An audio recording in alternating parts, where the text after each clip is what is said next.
বন্ধুরা, আমি শুকনো খোলা কড়াই নিয়ে নিয়েছি। এতে দিয়ে দিলাম প্রথমে একটু জিরে, একদম সিম আজে। হ্যাঁ, একটু জিরে দিয়ে দিলাম। একদম সঙ্গে থাকো। হ্যাঁ, তেল মশলা দিয়ে আমরা সকলেই রান্না করে সুন্দর খেতে পারি, কিন্তু একদম হালকা তেলে কি করে খাওয়া যায়, একদম সুস্বাদু একটা রেসিপি।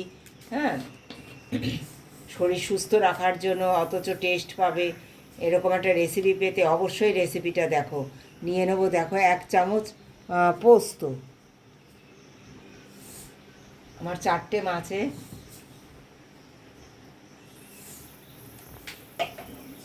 1 টিস্পুন পোস্ত আছে। হ্যাঁ, এই পোস্তটা দিয়ে দেবো।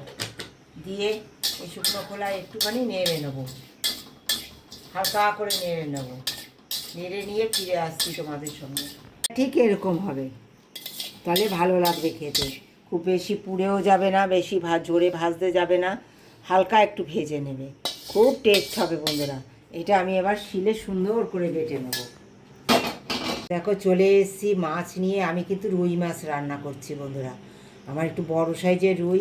হ্যাঁ, সেই রুইটা আমি সুন্দর দেখো কেটে ধুয়ে নুন হলুদ মাখিয়ে নিয়েছি। এবার তেল গরম করে নিয়েছি, এদিকে তেলে দিয়ে এটা সুন্দর করে ভেজে নেব, হালকা করে ভেজে নেব। খুব বেশি কড়া ভাজার দরকার নেই। নুন হলুদ মাখিয়ে রাখলে কি বলো তো, মাছের টেস্টটাই আলাদা হয়। একটু সামান্য তেল দিয়ে দেবে তোমরা এই মাছ তখন ভাজার আগে, তাহলে কি বলো তো, মাছটা খুব নরম থাকে। হ্যাঁ, এরকম একটু তেল মাখিয়ে দেবে ভাজার আগে, খুব ভালো নরম থাকে এটা মাছটা। ভাজার পরেও, এটা রান্নার পরেও কখনো শক্ত শক্ত লাগবে না, খুব ভালো নরম থাকবে। দেখো এবার তেলে দিয়ে দেবো।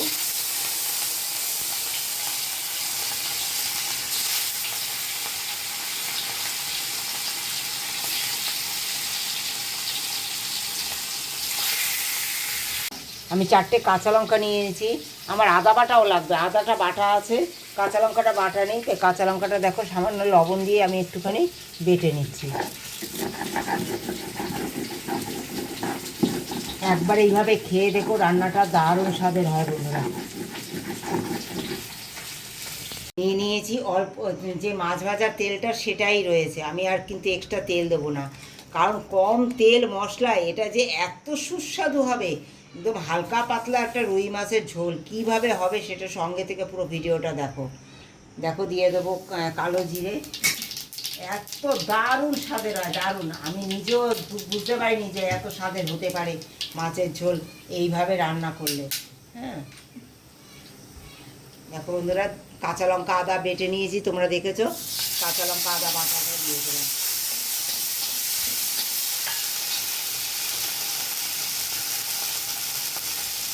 পরিমাণ মতো লবণটা দিয়ে দেবো।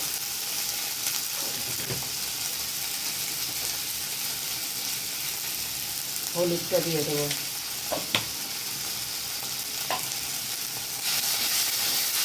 হলুদের পরিমাণটা একটু কম দেবে প্রথমে, কারণ কি বলতো, অল্প তেল মশলা এটা সুস্বাদু একটা রান্না হবে। হ্যাঁ, তাই প্রথমে তেলটা কম, তেল যেহেতু কম দেওয়া, তাই হলুদটাও কম দিতে হবে। যদিও একদম আমি যেটা গুঁড়ো মশলায় রান্না করব না, এটা জাস্ট একদম কাঁচা লঙ্কা বাটার একটা রান্না। হ্যাঁ, এইভাবে মশলাটা একটু কষিয়ে নেবো বন্ধুরা। ছেড়ে দিয়েছে, এবার জল দিয়ে দেবো।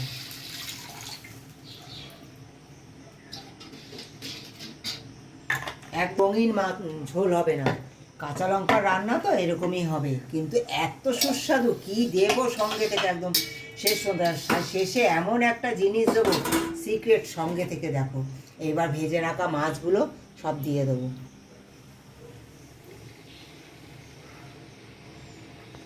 দিয়ে ফুটিয়ে নেবো। সুন্দর ফুটে গেছে, মাছগুলো সিদ্ধ হয়ে গেছে। এবার দেখো তোমরা তোমরা তো দেখেছো আমি পোস্ত আর জিরে বেটে নিয়েছিলাম, সেই পোস্ত আর জিরে বাটা এটা দিয়ে দেবো সুন্দর মাছের উপর দিয়ে। আর ঝোলের মধ্যে এত সুন্দর গন্ধ বেরোচ্ছে না বন্ধুরা, দারুণ সুন্দর একটা গন্ধ বেরোচ্ছে, দারুণ দারুণ লাগবে খেতে। এই রান্নার পরে এইটা দিয়ে দিতে হবে, কিছুই লাগবে না। তোমরা তো দেখলে একদম খুব কম সময়ে একদম টেস্টি টেস্টি একটা রান্না, দারুণ স্বাদের হয় রান্নাটা। একবার এইভাবে খেয়ে দেখো, একবার সবাইকে অনুরোধ করলাম বা যারা বন্ধুরা ভালোবাসা দিয়ে পুরো ভিডিওটা দেখেছো তাদেরকে তো অনেক অনেক ধন্যবাদ আমার তরফ থেকে। দিয়ে দেবো চিড়ে রাখা এই কাঁচা লঙ্কা, দেখো চিড়ে নিয়েছি, এই কাঁচা পাকা লঙ্কা এই দিয়ে দিলাম। দিয়ে দেবো একটু কাঁচা সর্ষে তেল। নামাবার আগে একেবারে দারুণ স্বাদের হবে এই রান্নাটা। রুই মাছ এইভাবে পেঁয়াজ রসুন ছাড়া একবার এইভাবে খেয়ে দেখো, এত স্বাদের হবে তা বলার নেই। কেমন লেগেছে রেসিপিটা একটা কমেন্ট দিয়ে জানিও। ভালোবাসা দিয়ে যারা সত্যি আমার বন্ধু হয়ে পাশে আছো তাদেরকে অনেক অনেক ধন্যবাদ বন্ধুরা। একদম ভিউয়ার্সের পরিমাণ আমার কমে যাচ্ছে কেন জানি না, তোমরা একটু কমেন্ট করে জানিও। ভালোবাসা দিয়ে একটু কমেন্ট করলে জানালে আমি অনেক উপকৃত হব। দেখো বন্ধুরা একদম সুন্দর হয়ে গেছে, রেডি, একদম রেডি। দেখো দেখো মাছের ঝোলটা কেমন হয়েছে, কিন্তু দেখতে কত সুন্দর লাগছে বলো। এইরকম পাতলা ঝোল, এটা কিন্তু কাঁচা রং শুকনো লঙ্কার গুঁড়ি দিয়ে রং করার চেষ্টা করো না, কারণ এটা পুরো কাঁচা লঙ্কার একটা রান্না। এটা কাঁচা লঙ্কায় ওইরকম বেটে আর এরকম কাঁচা লঙ্কা দিয়ে এটাই স্বাদ স্বাদে পরিপূর্ণ হবে। শুকনো লঙ্কায় এই স্বাদ কিন্তু আসবে না, একদম আসবে না। হ্যাঁ, তোমরা কাঁচা লঙ্কা দিয়ে খেও, আশা করি তোমাদের খুব ভালো লাগবে।